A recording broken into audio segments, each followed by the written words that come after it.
Под эгидой векового юбилея Коми сегодня в Национальном музее открылась 27-я республиканская выставка декоративно-прикладного искусства и народных промыслов «Мастер года-2020».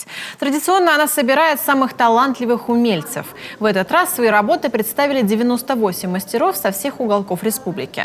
Новинка этого года – акция «Из Коми с любовью». В рамках нее представлены работы, отражающие тематику столетия региона. Это, к примеру, куклы в коми-национальных костюмах или варежки и шапки с оригинальным узором. Победителя акции определят путем зрительского голосования. В основном же конкурсе представлены 23 номинации.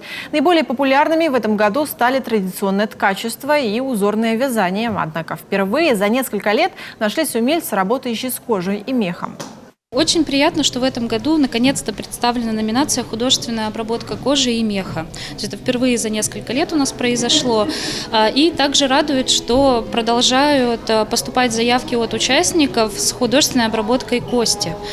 В прошлом году это был всего лишь один участник, в этом году это уже 2 участника, что просто не может не радовать нас, как организаторов.